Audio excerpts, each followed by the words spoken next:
What's up, all you geeks, blurs, and nerds? I am the Spiky Blood Winston A. Marshall, and welcome to another edition of the INNERGEEKDOM Show. And man, WandaVision episode 6. Why is this bullet train just going full speed ahead and taking all the lives with them, turning everybody into clowns? Spoiler alert. Real talk, episode 6.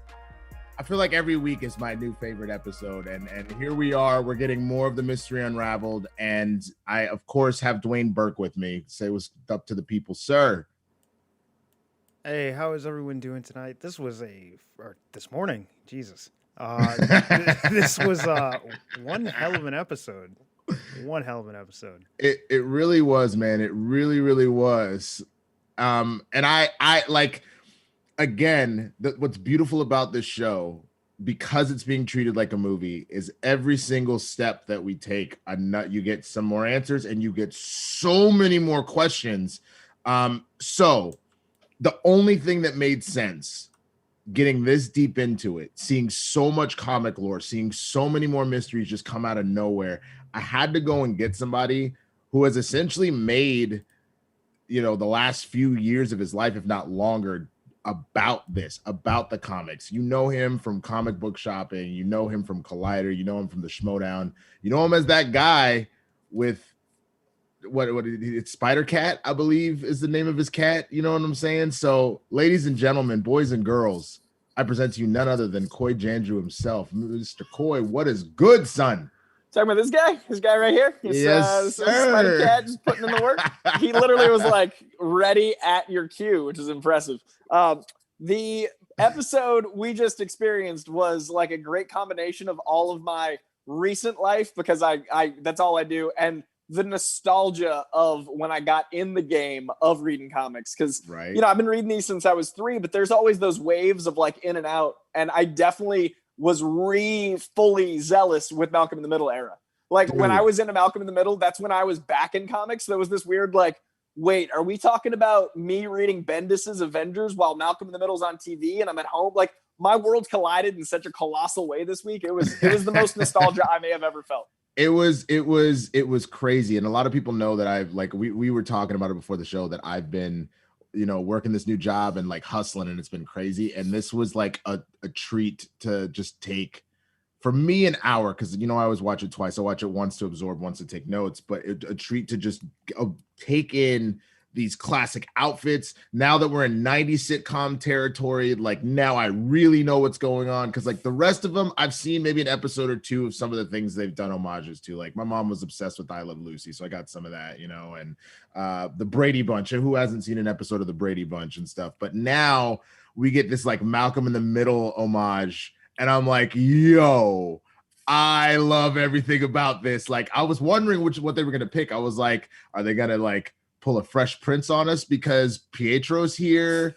Are we gonna get like a Family Matters? But Malcolm in the Middle worked perfectly. I think that was a really solid choice, honestly. Well, if you look at the way they're grabbing sitcoms, it's always the one that causes the biggest tectonic shift. And as much as, Fresh Prince obviously changed TV, but I think they saw it as they went from 3-camera to single cam. They got rid of the guest audience. So I think from a narrative function, Fresh Prince still had the laugh track audience, Fresh Prince still had a bit of this is a studio set flavor. And I think what they're doing is really smart they're grabbing the things that work best for their narrative. And so Malcolm in the Middle being a zeitgeist shift in the format allowed us to switch our format. And I think next week when we go to, hey, narratively, Curtis we're the aware Maniac donated $20. Thank you, Though sir. I loved the Malcolm in the Middle vibe of this episode, it felt like they skipped a decade and went into early 2000s. I felt like they could have done a Friends type intro.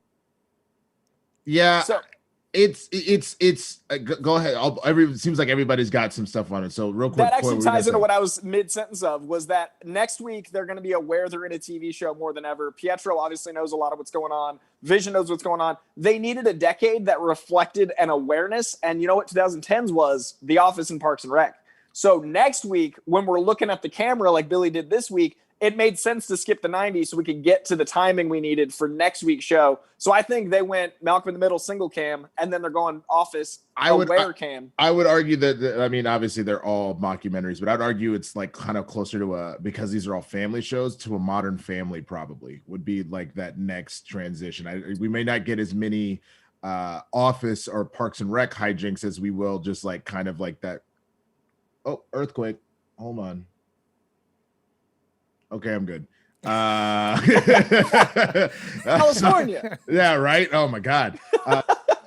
Damn it, Wanda. So like, I think it was interesting that they did pick the late 90s, because again, I thought maybe you might get that early 90s kind of vibe to it, but I think you're right. I think since we're tonally starting to shift more and more, and we're getting more and more aware, that probably makes a lot of sense. Anthony Perkak donated $20. Thank you. I absolutely loved the first half of the episode but was indifferent on the second half. Still excited to see what's next. It's the first episode to decline in quality as it goes on, at least for me personally. Much love to all the swaggy mercs. That's what's up. Appreciate it. Dwayne, you were about to say something before we get into this straight up breakdown. I was gonna say two things. One, they actually completely skipped the 90s, because Malcolm in the Middle was started in 2000. I thought it started in 99. Proper. Yeah, I think it's 2006. I think. Yeah, it was from 2000 to 2006. I'm pretty sure. But also, I think we're gonna go back to the 90s. I think they're gonna use that as a trope to like another Wanda rewind, and we'll go back to the 90s. Oh, and I think like a flashback episode. We haven't had a flashback episode. I think they skipped it on purpose because they have a very special plan, because there was, kind of a series that was kind of big in the 90s that had another, Olsen name. Oh, bro, wait a minute, Jesus, don't do it. Don't do it. Do you think that's next week, or do you think that's in 2 weeks? I think probably 2, probably. Yeah, I could see that. Well, we only have we got in trouble last week because we went over, so we need to get to it. So please, couple things. First of all, the podcast listeners, thank you so much. Subscribe to this podcast, give us a 5-star review, all that good stuff. To the people watching it on YouTube, whether it be live or replay, send in those super chats, send in those Streamlabs. We're gonna get to as many of them as we can. If again, $20 on the Streamlabs, the Schmoebots, those will play over the air. $30 on the super chats will play on the air. We're gonna get to as many of your questions, comments, concerns, all of that as we can. Obviously, if we get closer and closer to the time, I got to cut it off like right at 9:58 because we got to wrap the show up for 10. So just keep that in mind. So we will get to as many as we can, but let's get down to this review. So first of all, name of the episode, All New Halloween Spooktacular, which very apropos. I feel like they've done a very good job of naming these episodes to kind of give us some of the stuff that's going on, including the fact that we do get kind of spooked with some of the stuff that happens. We'll talk about Agnes in a little bit. 90s Malcolm in the Middle, 90s 2000s Malcolm in the Middle theme. One of the lines that stuck out: let's keep going through each distorted day. Let's keep going though there may be no way to know who's coming by to play. So I was interesting because remember, we got introduced to Pietro at the end of last episode, and here he is now, and we're trying to figure out what's going on. What did you think about this intro, guys? Dude, Malcolm in the Middle is one of my favorite shows, period. Hard stop, like just in life. So having not an uncle, we had Uncle Jesse introduce Pietro. We had the Uncle Jesse door open. We had all that. But I never thought we'd get Reese as Pietro. So I really love that we got like the crazy military cool big brother from Malcolm. And it also gave us the opportunity to have Billy, who has reality warping powers like his mom, look at the camera like Dewey from Malcolm. Like, it worked way more narratively than I would have ever expected. And the intro, the way it like gave us, a year in the life almost. It gave us like that journey. So we were able to have the episode feel more full because we got a whole lot in a minute, and then we got to dive into a special seasonal episode because we already had the regular episode in a minute. So I think it was a really inspired opening. Oh, it really, really was. And what was fun about this is, like you said, the twins do the Malcolm in the Middle fourth wall break, because Tommy does it too a couple times. That's true. It's mainly his brother. It's mainly Billy that does most of that. Billy is dressed up as his kind of Wiccan self, which is very cute. That's the beginning of us going like, oh, this is interesting. Tommy is over here being like, I'm the cool twin. Like, I'm not putting on no costume. That's whack as hell. They see Pietro passed it on the couch and they're joking about like, oh, it's 4 PM. He might be a vampire. So he wakes up, pretends to attack him and all this stuff. And that's when Wanda comes down in her classic Scarlet Witch outfit. And I'm like, yes, this is what we've been waiting for. And that's when they asked her like, Mom, what are you, like Red Riding Hood? And she was like, no, I'm a Sokovian fortune teller. And the funny thing about that is Pietro then goes, man, that's a whack outfit. That's almost as bad as when Mom dressed us up back in the day. And they flash back to them trick-or-treating in Sokovia and they get a fish. And Wanda's dressed up as Mantis and Pietro was dressed up as Nick Fury. And I was like, wait a minute, what? Because no one would really know who Nick Fury is at that age, like back then. And then Mantis is in space. Ain't nobody heard of Mantis before. So it was like a little funny kind of nod to us again. And then finally, and then I'm curious what you think about this, then Vision comes down and he's in his classic Vision outfit. And I'm like, let's effing go. And that's when Wanda's like, thank you for playing along. And Vision goes, well, there weren't any other clothes in my closet. And then there's this awkward tension. So tell me what you're feeling about this moment, because we get a little bit more of that before Vision leaves the house. So I think that Vision is more and more aware. Obviously, the genie's not going to go back in the bottle. And I think a reason that we skipped time, and I loved Wayne's idea, is the end of the last episode was them yelling over the credits. Like they literally were like, why does it reset every night when we go to bed? And then it's not a coincidence. That's when the time jump happens. So I love the idea of a flashback after that kind of control. Right. So I like that Scarlet made him wear that outfit by eliminating the closet. And then since it's a sitcom, we make light of it. So what's going to be really interesting is this episode specifically kept calling out the thing that I've been saying since episode 1 is everything in the dome is hiding Wanda's trauma. Right. As the show developed, we had her awareness that it's other people's trauma too. We saw the computer guy get freed and immediately he went to grief. So I think Wanda's rationalizing all of her actions by saying like, I'm making it better for everyone. I think she thinks the same with Vision. I think she thinks her controlling Vision is making his life better. So like, oh, I left you one outfit. It's easier for you. And like the whole elements of the ethics conversation that comes up later. I honestly think Wanda thinks she's doing the right thing, but we're seeing it in such awkward, tense moments of like, ooh, both of them think they're the hero. This is uncomfortable. And it's a really beautiful way to use the coping mechanism of watching television, which is what we're doing to cope with the pandemic, to cope with their trauma. Like we're 1,000%. Characters in WandaVision's story. We're coping with trauma through WandaVision while she's coping with trauma through WandaVision, and people outside the bubble who I have a crazy theory about are also dealing with trauma because of WandaVision. Like life imitating art has never been more surreal. It's pretty crazy, man. Like the more we kind of see this unravel, and right at this beginning part, awkward tension between Vision and Wanda. All of a sudden, Vision's like, I wasn't expecting your brother to kind of be like this. And we see Pietro shotgunning sodas with the boys. That was probably my favorite moment of their interaction. I was like, bro, you got to train them early. So get them, if they can shotgun a soda, they'll be fine when they get to college. I love that it was like so clearly. So they like cut to the audience to be like, these aren't kids underage drinking, but they are shotgunning with uncle. Like that was such a moment. I loved it so much. It was absolutely amazing. And so Vision's like, I'm going on the neighborhood watch. And Wanda goes, well, that's not what you're supposed to do. And Vision goes, what? And she goes, well, you didn't tell me you had plans. And he goes, I'm telling you now. And then that's when we get Billy a cutaway again. He's like, mom and dad, haven't been fighting, but they're just different. And then Vision tells Wanda, he goes, Wanda, be good. And then he takes off. And we're like, ooh, that's a little tense. But then when they're like, Pietro steps in and goes, they need a dad figure. Like, I got the XY chromosome thing happening. Like, I'll go trick-or-treating with the boys. It's cool. He speeds off with Tommy. They come back both dressed as classic Quicksilver. And I'm like, now the whole gang's here. Let's go. Let's go. The hair for me. Spiked up hair, bro.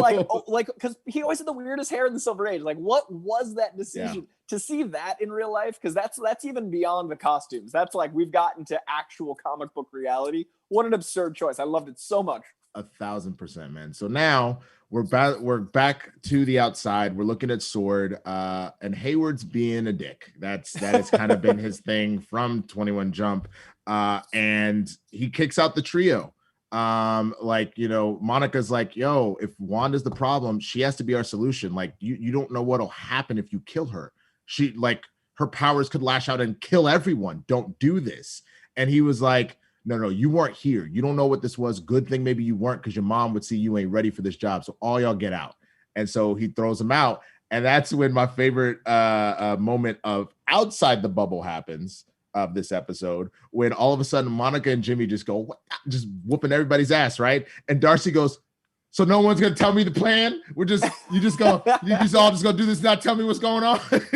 And so with that, they go in disguise as sword grunts, and they head back into the base to try and figure some stuff out. What do you think about this little interaction with our trio, our favorite little trio of Monica, Jimmy, and Darcy and Hayward? It really does seem like he's up to something.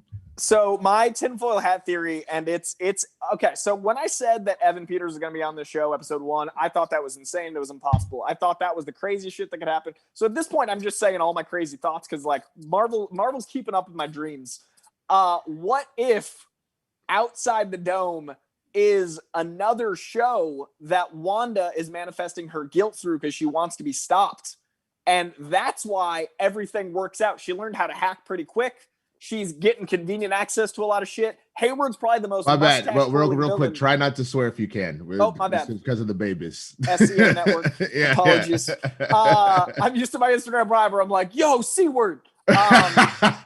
The mustache twirling of Hayward is arguably the most like, I'm suddenly a villain. Like, he's been a villain, but he straight up called out someone's mom. What if that's another show in Wanda's mind, and that's why they skipped over the commercials? Because remember, Darcy didn't even acknowledge the commercials. Yeah. What if that's another construct of Wanda, and she's controlling them in her own way too? Or Mephisto's controlling them in her own way too. I think that might be another reality outside the dome. I could potentially see it. My only thing though with that is that the acknowledgement that people are changing. So like we're gonna get to in a minute about how Monica's cells are changing, which we already kind of had an idea of that a couple episodes ago with like her X-ray scan was just pure light, that they were like, yeah. I need more blood. And they were like, she was like, nah, you go with the blood, son. I'm not giving you any more blood. Like, we already kind of knew that, but it definitely seems that hex, the way that it's moving in particular, and the fact that we have been able to see like Sword at the base so far from the dome, you know what I'm saying? I think what is happening though is, as you kind of said, as her grief or as her desperation gets bigger, as we saw at the end, it is expanding.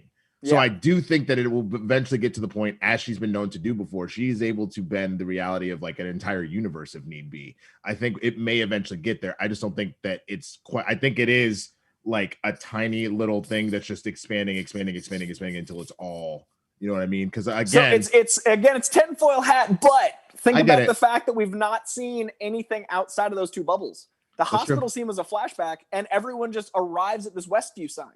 Like, think about the line. Well, no, because we were at Sword headquarters. Remember, we were at Sword headquarters, and then we brought the whole cast with us. Like, that was the only time. Yes. But Darcy says, and the only reason I think this is, I mean, it's a 1 in a million. This is, I'm not even espousing this audience. Yeah. I don't want the audience to come at me like, that's the dumbest. Why'd you bring this guy on?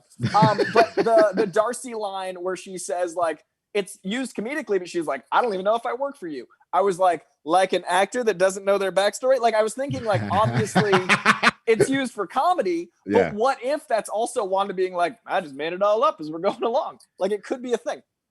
It could be interesting, you know what I mean? But I feel like if you do that, then I think you're almost saying the whole MCU is like, what if I just made up a Tony Stark and he didn't it's the really waking up from a dream thing? Like, it's a dream within a dream. It's literally, that's what we find out. This is Stanley as a kid, and he was just dreaming all of this up, and we're like, oh my God, wow. Like, am I a Stanley creation? I've had that worry this whole time, man. As a nerd, I'm like, maybe I'm not real. That's true. Read Animal Man too much on drugs, it'll change you. Oh my Lord.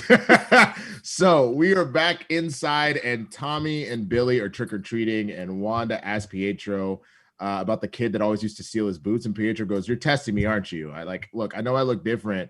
And then Wanda goes, you do, but why? And he goes, I don't know, you tell me. And that's when the conversation's up, because the boys come up and they were like, oh, like, is there any way we can get a little bit of help with the trick-or-treating? And he goes, oh yeah, I got the need for speed. And they take off right as the boys go kick ass, and then Wanda goes kick ass, and I was like, oh, so y'all just go make a kick ass reference to the fact that both Pietros were kick ass and ass kicker. That was just the funniest thing in the entire world, that like the two of them were in those roles together and then went and were Anthony Perkak donated $20. I honestly didn't think it was going there, but even Peters refers to the kids as demon children at one point. Is Mephisto going to happen? Here's my thing, and Coy, I sent you that video a couple of days ago, which is funny because I just thought, like, as most people do with text messages, you send them something and you don't hear from them, so I thought you just like moved on to another part of the conversation. You come back, you watched it right away, which I was like, all right, well, I'm gonna go to bed. You're like, oh, my bad, I was in the middle of the video, bro, and I was like, oh, my bad. Yeah, you texted me like 9 minutes later in a 19-minute video, and I was like, I was doing the homework assigned, teach. Like, I was like, all right, talk to you later. I'm just doing the thing. That was my bad. But here's the thing. The only reason I am hesitant about Mephisto at this point, and for those of you that aren't familiar with Matt Pat, who runs the Game Theory, Film Theory, Food Theory channels, great guy, very smart, best edutainment, in my opinion, on YouTube. He was talking about how there's a very highly unlikely chance that we get Mephisto because there is a very big ban on like the devil and things like of that nature in China. And considering that the MCU's second biggest market, arguably maybe even the first, is China, you don't want to walk down that path. Now, mind you, Mephisto isn't referred to as the devil. He is considered the Marvel's devil and all that kind of stuff. But if that is something that looks like could run into a problem and get that stuff banned, you're going to run into a situation like that. So I think because you have other supernatural evil elements that are okay, Dormammu, Nightmare, things like that, I think we're more inclined to see someone like one of those characters be behind all of this than Mephisto for that reason and that reason alone. I personally think Nightmare is the big bad in Doctor Strange 2, so they could make it a direct correlation. But I also wonder if, I mean, Mephisto was invented for rights issues. So, like, it could be enough fine print. They're able to do something that's that close as long as they don't actually show him, like, red with horns. China might be like, oh, Mephistopheles, that's a Greek god. Like, they might be able to get away with it if it's used in the way that I think they're going to use it. So I'm still aware that I think it's Mephisto. Kyle Van Ardore donated $20. Thank you. Hey, Winston and Coy, I think the look-like cameo may be Tony Stark's instead. People keep showing up, or maybe it will be Doctor Strange. I think the sword director is a big stick. All the adults know what I mean. Got to keep it kid-friendly. That's better at it than me, man. Right? Keep going, Coy, because I have my Luke idea, honestly. So my Luke idea is Mr. Michael Fassbender. I think we get an aged up Eric Lehnsherr or an aged down Sir Ian McKellen, or both. I think we might get Magneto's, especially with this episode talking about parents so much between the two of them and the flashing around. And like that would be a way that's that caliber. So I think we might get both Magneto's, or my Hail Mary, again, as much a possibility as my last crazy theory. What if you bring in, because it's coming, what if Tobey Maguire shows up episode 10? That could be interesting. I think that could be a big one. I think Doctor Strange is a big one. My bet is on Professor X. And the reason why is most of the time that Wanda snaps out of her whatever, it's because Charles comes in and goes, enough, Wanda, stop it. Stop. Like the opening of House of M. They're like, look at my family and my kids. And Charles goes, put them back, Wanda. It's not real. Stop messing with reality. And she's like, no, I do that well. And he's like, no, you will stop this. Stop it. So I think that might be one of the things coming along. I do think we're getting some sort of X-Men cameo, but if not, I could see Doctor Strange, considering this is supposed to be setting us up for the Multiverse of Madness, setting us up that it feels like she's going to become the big bad for the Multiverse of Madness, whether it's intentional or not. Whether she's being puppeteered or she's just lost it or whatever, it seems like that's going in that way. But I think if we're saying Luke Skywalker level and not like a, Han Solo level or like, you know what I'm saying? I feel like Baby Yoda. Someone just said Baby Yoda shows up. That would be hilarious. Grogu shows up. It's crazy. Bro, what if she just brings in Luke Skywalker since she can bend reality? She's like, no, I was being literal. It's a Luke Skywalker level cameo. I thought I said too much.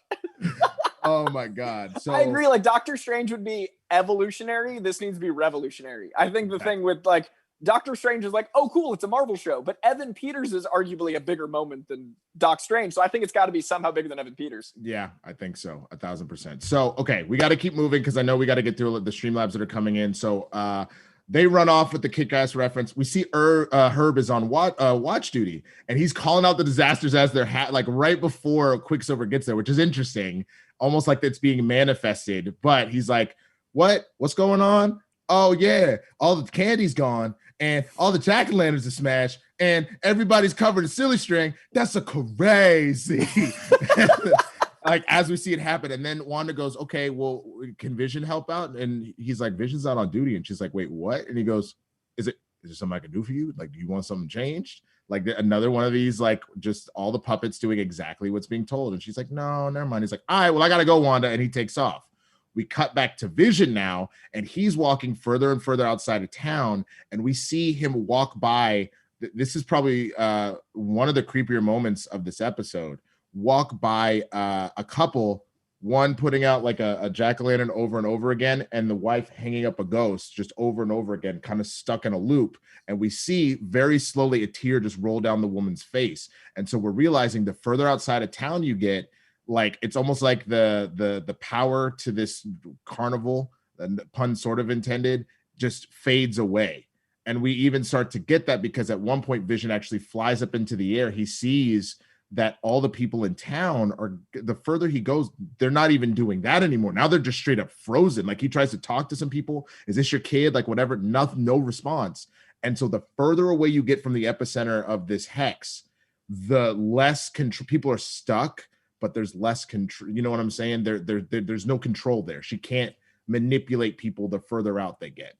And everyone in the dome, we've always seen around Vision and Wanda, like the episode where they're talking and conspiring at the school. Vision, that was set up for Vision to walk into. So it's always near them, except Dottie and her husband. They're the only people we've cut away from. We've literally had the episode, and the only time we cut away was seeing Dottie doing something innocuous with her husband, and they weren't affected like this, which is why I still think that she's Mephisto. Like that's still my like, oh, are we going to see Quicksilver and Dottie in the same place? Because obviously something's going on with this Pietro. Mm-hmm. I personally think this doesn't negate the fact that this is our first Fox crossover. I just think someone's manipulating the body of Pietro, but that's still Fox's Pietro with Marvel's Pietro's memories, which means someone's manipulating that situation, which is what we get to as of this runtime of the show. God. But Dottie is still the one that we haven't seen when things are like hijinksy. Bro, what if Kevin Feige is the Beyonder and he's just out here just like boop, boop, boop, boop, boop. If we get Kevin Feige in a Jerry curl wig and a silver suit, and I would have said that's impossible until last week, but if we get Kevin Feige under the hat is Jerry curls. Oh my God, it'd be amazing. I'm putting that on my tombstone. That image goes on my tombstone if that happens. So we get a commercial. It's for Yo Magic making fun of Yo Play Yogurt.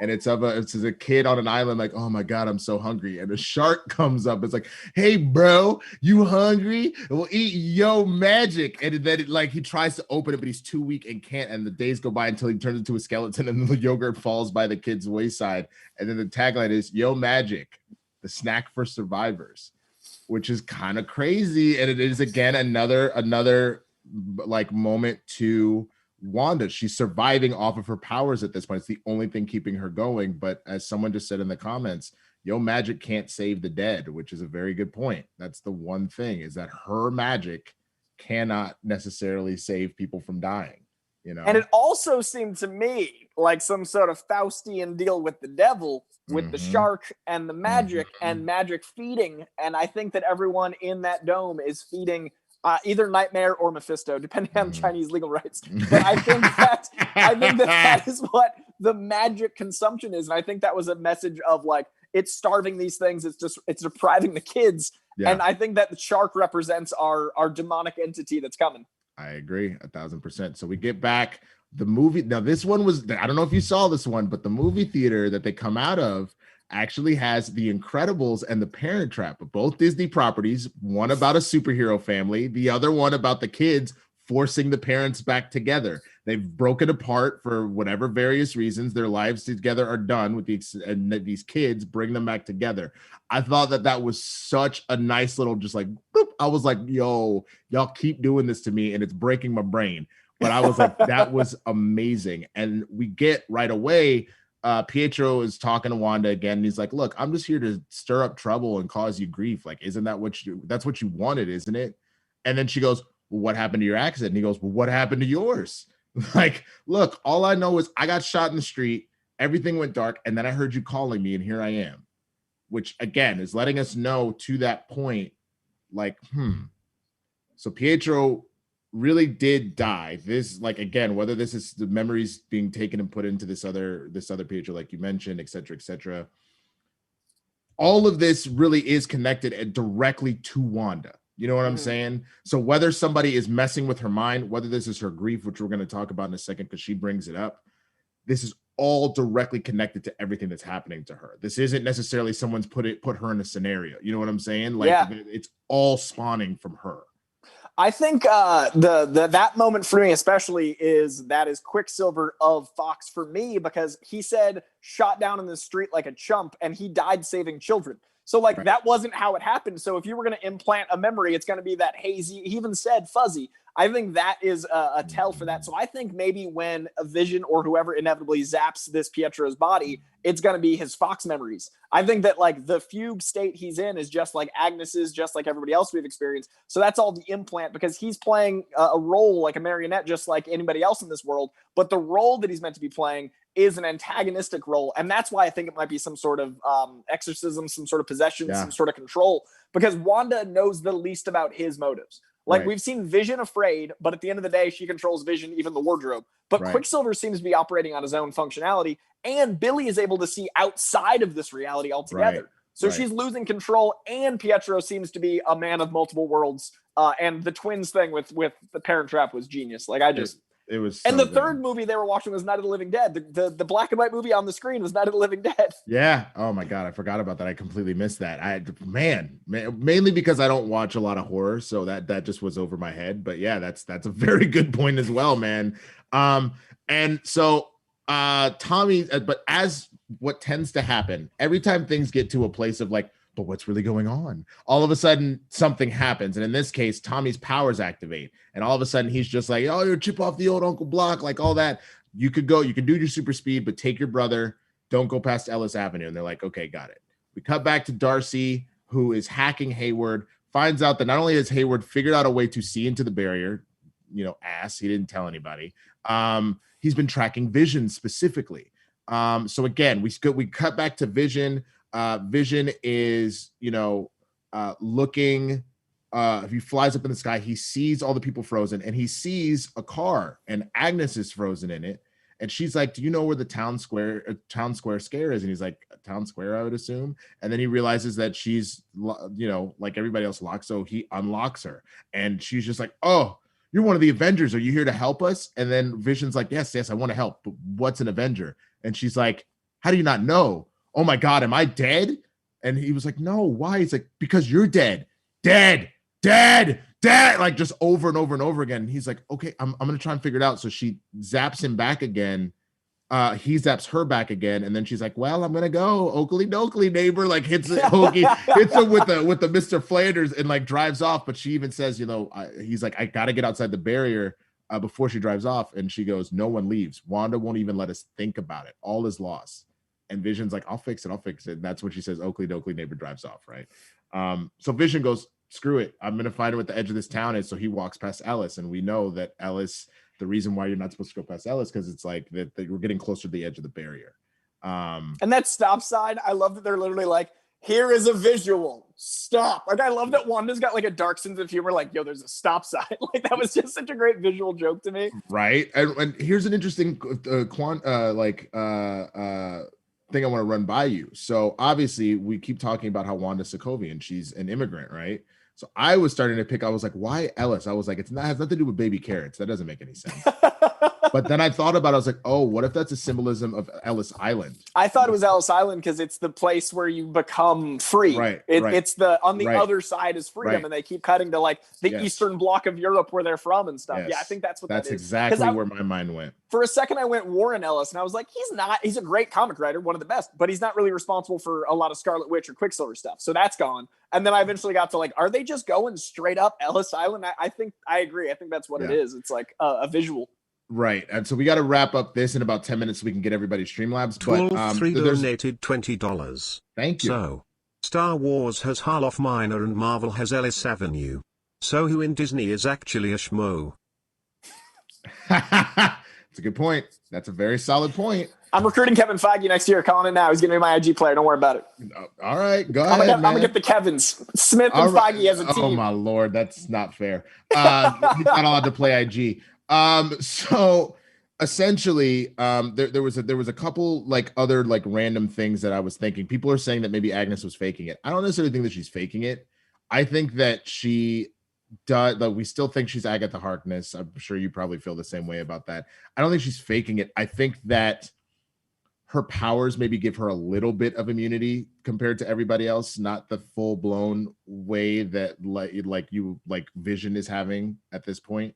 But I also think that like the reason Vision's able to essentially unlock people, remember, Vision is of the Mind Stone. He's of the same power source as Wanda. So as he's figured out his, like, that's why she kind of can't control him, is because she just kind of snaps out of it. Same thing with Pietro. She can summon Pietro from the dead, but Pietro also got his powers from the Mind Stone in this universe. You know what I'm saying? So she can't fully control the people that are of the same power source as her. That's why she can't really control the boys either.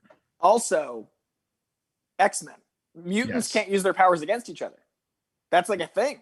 Havoc can't use his powers. Like when Havoc blasts Cyclops, it doesn't do anything. Between Cyclops those two, is optic blast, like right, effects. right. It could be because they're like siblings. family.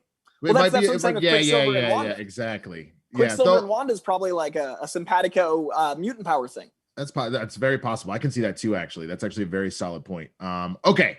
Last couple things that happened. Monica is like, yo, my contact's coming. And like, let's go. Darcy's like, no, you can't go back in. Your cells have already changed. Like, look, here's your blood work. You are mutating and we don't know what into. And she's just like, it doesn't matter. I need to help Wanda. Okay. And she was like, I get it.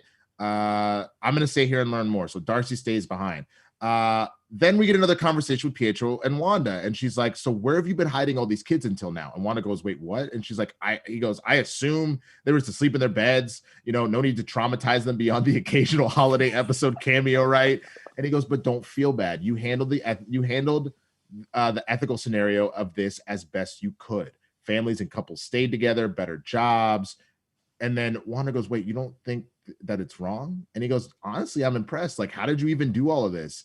And he's like, you can tell me. I'm not a stranger or your husband. Like, you can talk to me, which again, interesting. Like, I don't think maybe necessarily, like, I thought at first maybe it was a nightmare, Dormammu Mephisto, but what we get is she thinks for a second, she talks about how after that, she goes, all I remember is being completely alone and empty.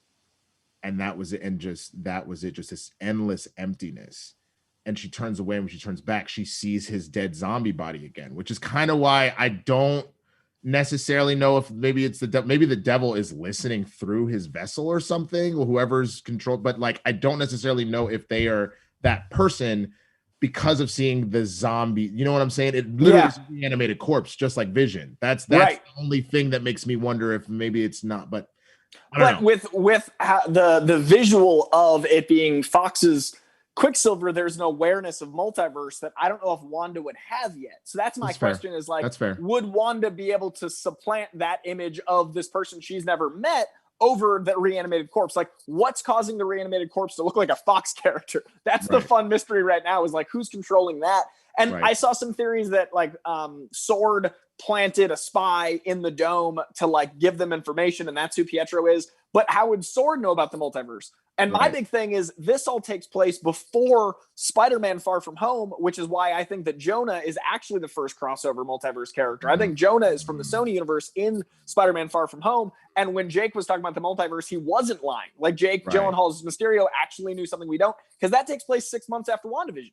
So like That's all also of this true. is That's very possibly, true. this is just a big, like all of phase 4 is just going to be us going, what's happening? I agree. And you know, the other thing that's interesting, since they were tracking Vision, which is tracking the vibranium in his body, someone just mentioned, what if the engineer, what if the contact is Shuri? Because if you also remember, she was the last one to work on Vision. Obviously, they were trying to extract his consciousness out of the Mind Stone so you could separate the two.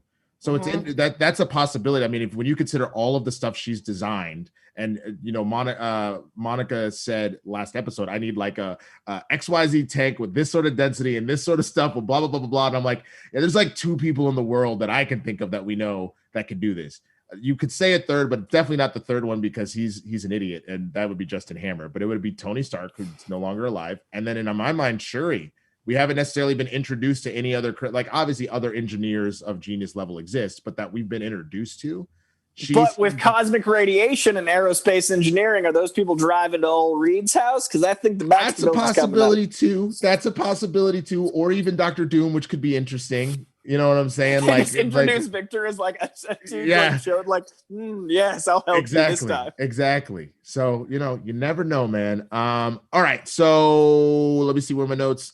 Dead Pietro. Vision breaks through. Sword sees that he's breaking through. Goes, all right, go meet him. And he is getting ripped to shreds, and it makes sense because the only thing keeping him alive is the hex. You know, so as he tries to get out and beg for help, he's being ripped apart. Billy's powers activate and he senses his dad. And he's like, Mom, I see Dad. Like he's in trouble. And this is where Pietro goes, whatever. It's not like your dead husband could die twice. And Wanda is not having it and blasts him across somebody's yard. Billy sees Visions dying and can see visions of like this of soldiers everywhere. So it's like tells Wanda, and Wanda is like, oh, okay, I know what it is. And so she stops, she freezes everything because she needs to focus her powers not internally but externally, and just boom. And then all of a sudden, all of her stuff starts to push further and further out. And as this happens, Darcy tries to be like, why aren't you helping Vision? Help him, please. He's dying. And then they're like, Tyra, handcuff her to a car. And then the hex starts to go out, and they're all like, get out of here. And Darcy's like, are you serious right now? And then she just goes, oh, fudge. Then, like, as it happens, she gets absorbed into it. Vision gets reabsorbed all of a sudden. And this is the funniest thing to me, because you know she does not mess with Sword, Wanda. She starts turning them all into clowns. The fact that all this, she like literally, it feels like, I don't know who wrote this episode. I feel like they have to be black, and they were like just petty as hell. And they're like, oh, you clowns gonna mess with me today, huh? All right, I'm gonna show you some clowns. So when the helicopter turned into a hot air balloon, I was like, oh, that is a disrespectful move. And then it got more disrespectful. Like they just like escalated the shamelessness. Ice cream truck, cotton candy machines. You got a missile thing? Nah, bro. You want to know how much you mean to me? You're literally a clown in a hot air balloon. You're clowns. So, which also I think ties into the narrative. I think that this confirms that they were experimenting on Vision. Sword has become negative. Sword is not just observing sentient weapons. I think that Vision was reverting back to his dissected state that Sword was doing. Because when he was breaking apart, he didn't go gray. He didn't go post pullout. He was breaking into pieces, which is how that happened in the comics. If you know the comics, there's an Avengers issue where Wanda like sees him disassembled. I think Sword is what caused Wanda to go nuts, and Hayward is covering his own tracks. I think Sword's responsible for the madness that took Wanda into making this dome, and he's trying to cover it before Nick Fury or someone accountable comes back from space. Yeah, I think that's true. I think that would make a lot of sense. And maybe that's the thing. We keep tipping our hat to something supernatural, but maybe it's not. You know what I'm saying? Maybe I think it's just both. You think it might be I both think at the same Sword's time? pulling one way, and then the power of Yo Magic is the supernatural element pulling her the other way. So I think the magic wants Wanda to go full bad, and her conscience is keeping her good, while Sword's trying to break her out of it. So I think it's Wanda being pulled a bunch of ways, which is arguably going to solve the Mad Woman problem. I've always loved Scarlet Witch, and I've always hated when they're like, but what if she's crazy? And I was like, that's what, like, you can't just say she's crazy and make all make sense. But see, what's funny is I don't think that this has anything with her being crazy. I think that, and this to me is the thing that is so brilliant. And there was even an article that Elizabeth Olsen put out about Wanda's endless grief and her depth and sorrow. I don't think this has anything to do with crazy. I think especially in, you know, obviously this was in development before, but in the year that we just had, and we've had a collective amount of grief that's been just on another worldly level, I don't see her as a crazy woman. I see her as someone who is in so much pain and it's manifesting. How many different ways have we manifested pain? That's literally how, like, you think about anybody that suffers from, you know, any sort of multiple personality type situations. Like, that's literally what the Hulk is. The Hulk is literally, and that's what I think they fixed the comics. I think they've fixed one of the only things I didn't like about one of the comics. They've actually realized it. They've made it a real. And I think that having multiple directions pulling her allows us to actually quantify that grief. Exactly. And again, like I was saying, we're watching a coping mechanism show as a coping mechanism show. Exactly. I think it's pretty inspiring that Wanda can become like a mental health proponent instead of opponent in this world. I think that could be a great asset to the MCU. 1,000%. Now, what would be interesting, everybody's begging for Darcy to turn into her Two Broke Girls character. Now, if she does, that's the thing. It's a CBS property, so they would have to get permission to do that. What they may do, though, since they can't, is she won't be in the same outfit, but they could just make her a waitress. And I think that you could play with it on that level. I think that would be super, super funny. But I also would like if you just want to find a mutant that fits Darcy and just let her be a mutant going forward. You know what I'm saying? Like, that would be fire too. So you never really know. But with that, we've kind of at the end of the episode. Any thoughts real quick? And then Dwayne, let's get to these the Streamlabs.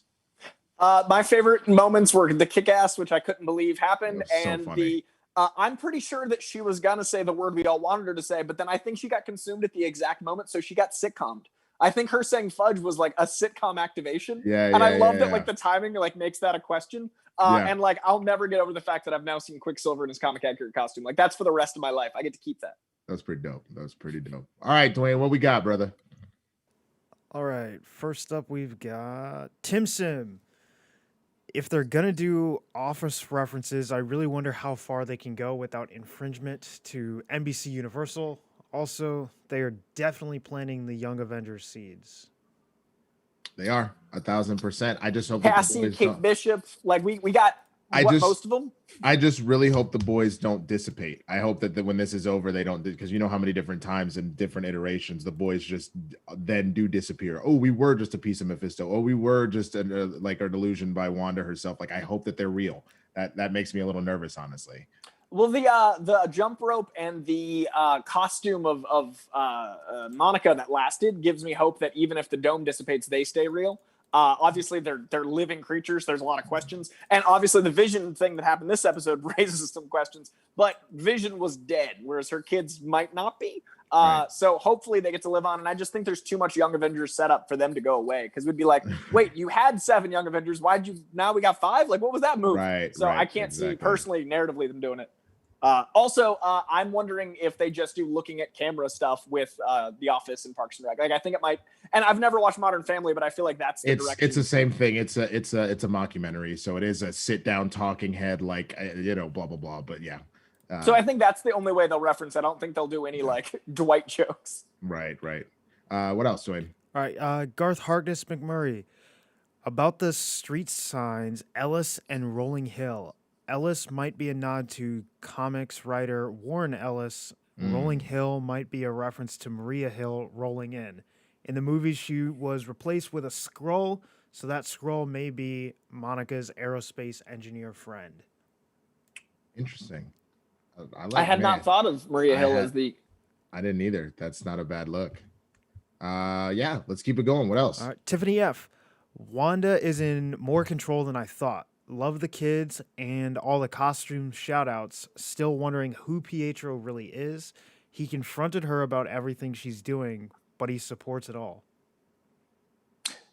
That's the demonic, like, what is this nefariousness element? And also, he's apparently also dead. So yeah, lots of questions. Even if it was the Fox Quicksilver, like, straight up, it'd be weird that he was making these choices. So yeah, there's definitely some underlying nefariousness. It's just a matter of how far they go with it. 1000%. Which somebody in the chat is bringing up the fact that we did see before he changed into his outfit that Pietro has a mom tattoo, which someone thought, like, joking, like, why mom? And then someone was like, oh, what about Multiverse of Madness? They're just like teasing us more and more. Because that's actually Evan Peters' ink, but they didn't cover it for a reason. So I love the idea that his ink about his mom could also be an MCU Easter egg. Like, what a crazy time to be alive. Like, hey, let's just keep that. Okay, cool. It's our next movie. Don't worry about it. Right. Keep going. All right. Dagan, what's up, Winston and Dwayne? Hi, Coy. When Wanda and Pietro were reminiscing, they mentioned the one in the orphanage with the weird skin who used to try and steal Pietro's boots. Do you know who that was? A reference to you? Oh, I didn't even think of that as a reference. I guess that could be something. What if that was Skin from Generation X? That'd be crazy. Remember that dude with the gray skin that was all like stretchy? Yeah. That's a good call. I don't know. I didn't really think about that. I sometimes blow past it. There's so much. It's so dense. Sometimes you don't catch everything, but it's a good thing. What else, Dwayne? Tiffany F. That scene with the Vision seeing all the frozen people in the part of town Wanda wasn't using was so creepy. That single tear of the woman stuck hanging up the decorations was something else. Agreed. That I didn't catch the tear the first time I watched it. I saw it this morning and I was like, oh my God, like that's phenomenal. Oh yeah, she had that single thug tear. What's the next one, Dwayne? Afrofuturism Productions. I hope Monica's contact is Blue Marvel. It could be a slick introduction to him and their relationship in the comics. I could see that. Yeah, Blue Marvel is my second after Reed. The only reason I'm so stuck on Reed is the cosmic radiation they mentioned, the astronauts they mentioned, which I think are going to be... I don't think Fantastic Four debut here. I think a member of it debuts here. That way, when the explosion happens at the end, when we get a Fantastic Four movie, it'll already be familiar because Marvel does a really good job planting seeds, not just being like, here's characters you should care about in the movie. So I think it's Reed only because we're building to there, and John Watts was just attached as director, and they have the Baxter Building in Spider-Man because John Watts planted that seed already. So we've got the Baxter Building, aerospace, cosmic radiation. There's enough for me, but then Blue Marvel is my number 2 pick. That's fair. What else? Anthony Perkaric. That makes sense, and I personally didn't think Mephisto was a possibility, but the one line from Evan Peters that makes me second guess myself. Much love to all, and hope you all have a great weekend. I think he's talking about the Devil Children line. The Devil Children line in this episode. In episode 2, when we meet Dottie, there's the devil in the details line, and then Agnes is like, that's not the only place he is. There's a lot of devil and nightmare verbiage. So they might even combine Mephisto and Nightmare into one character and also avoid the Chinese legislation stuff by doing that. So we can meet the villain of Doctor Strange 2 in this, and it can be an amalgamation of both. Yeah, I think so. I still think it's going to be Dormammu, but yeah, I do too. I think Dormammu's the answer, especially like he's all like Coy. I know you've read that book when Vision and Wanda get married, and it started off because Dormammu had kidnapped Wanda and was puppeteering her, and the two of them had to fight, which we almost got last episode. And he kind of breaks her of said spell, and then she essentially banishes Dormammu back to the dark dimension again. There's a part of me that thinks that that's what this is because they're pulling so much. I think that that's what's kind of pulling here as far as what's kind of behind it, because even Agatha is a part of that too, so but my only reason for not Dormammu is because I don't think Marvel would do the same villain for 2 movies. So I'm thinking they need a new Dormammu-esque character for Doc Strange 2. That'd be better to introduce in WandaVision. So my thought is like, I don't think they do Dormammu Doc Strange 1, Dormammu WandaVision, Dormammu Doctor Strange 2, just for even toy sales. Like, not to be cynical, but you got to sell some toys. Loki. That's true. And I mean, we had a 10-year Thanos build up. So I guess if Loki popped up 5 times, we can have Dormammu living forever. Yeah. Okay, keep going because we definitely got to make sure we hit as many as we can. Trippy Inc. Pietro references hell and calling the kids little demons. Tim Sim. Also, isn't it weird that the children suddenly appeared this episode? They were plot convenience. They had to. Right. I mean, I don't think it was that weird given what Vision said last week. Also, given what Pietro said this week, where he said, "I'm assuming they were in bed until now. You didn't want to mess with them. Don't traumatize them more than you need to, and except for the occasional, Halloween episode, a holiday episode." Keep going. Review and play 23. Someone erased Pietro's memories of saving Hawkeye? That's what I'm saying. Like that, him saying they died in the street like a chump is definitely not how it went down, which is why I think this is still Fox, but with some like implanted memories. Right. Hold on. Let me read. Okay. KM reviews. I think Quentin Beck is the engineer. That's how he learns about the multiverse. Makes sense in the timeline, and he's super smart. I don't know if they'd go a Spider-Man villain because Sony owns Mysterio. I hate to make it about legal, but I can't imagine they'd be wanting to share a character that important because the only way they have Spider-Man is through these crazy deals. They don't have Mysterio. They don't have the villains. That's all in the SUMC, which is the Sony universe of Marvel characters, which is separate than Spidey.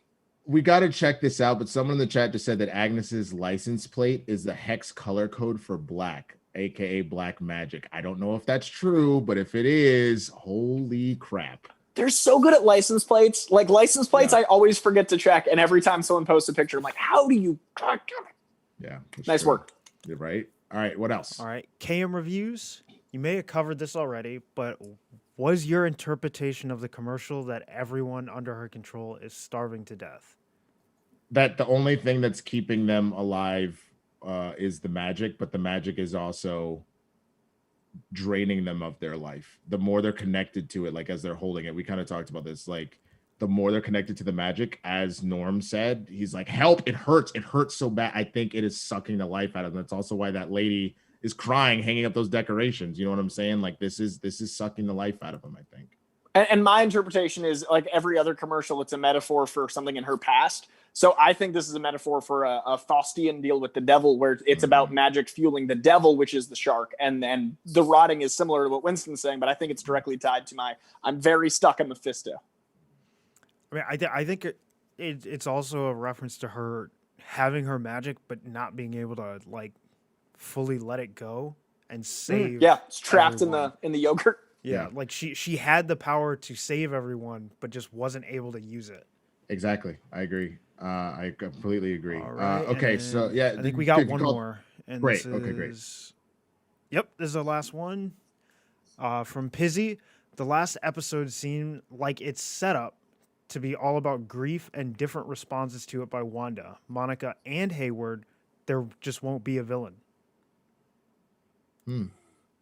I do think grief and trauma are the antagonists of the show, but I think they are something fueling an antagonist that is an entity. But I love the idea of, the biggest enemy is mental health awareness, because that is as our reality goes. Yeah, no, I think 1,000%, man. And last thing about the commercial, if we're saying that she didn't have access to her full range of powers, so she couldn't, that's how she survived, was her magic, but she couldn't save everybody else. Maybe the shark just represents, Thanos. You know what I'm saying? Like she was like, I could have beat the shark, but I didn't. And so there you go. Like it could be so many different things. But again, the way that this show works, we got to keep pushing. And then we'll get an answer to another question to just give more questions. It's absolutely ridiculous. I've got a 3-hour finale. I've got a real long game theory. What if we're looking at the beginnings of Immortus and the Legion of the Unliving? My God. That is a deep cut, long game. Everything. I said we know were getting Thunderbolts in Falcon Winter Soldier. I thought I was crazy. You're like, what about? I mean, we know we're getting Kang. So what if it's a real long game like play? I wouldn't be surprised, man. I wouldn't be surprised. Well, we've got about 1 minute left. Coy, tell them where they can find you, man, the stuff that you're into, all that goodness. So you can find me on Twitter and Instagram every day. I'm on both too much, but on Fridays, right after this, I'm actually doing a full live about WandaVision. So I break down all my theories, go over a lot of the stuff we talked about here today in the Instagram live format. So you can ask me questions and I just read through the Instagram live after. I love doing it. So every Friday I do a deep dive. I've got a podcast called Coycast. I got a live show on YouTube called Coy Cube because I'm a narcissist. So you can find all of those things. Just type in my name on the internet. You find me everywhere. And I love this stuff if you can't tell. So I host a show called Comic Book Shopping, as well as a bunch of other stuff about comics. Find me. I love nerds. And I was honored to be here, man. The Schmoedown plus Winston. I had to do it. The only person I'd wake up at 9 a.m. for before my stuff. And Thanks, I caught bro. the PG-13. So I'm here for Winston. I appreciate that. Thank you, sir. Dwain, tell them where to find you. You can find me anywhere and everywhere on the internet at BurkeMade. If I'm on a platform, that is where you will find me. And check out tonight on A Certain Point of View. We are doing our fantasy draft for our fantasy league for the Schmoedown for this season. That's what's up. And you know me at the Swaggy Blur. Go hit that music, Dwain. I'm at the Swaggy Blur, Twitter, Facebook, Instagram, all the good stuff. You know where to find me. We will be here next week breaking down episode 7.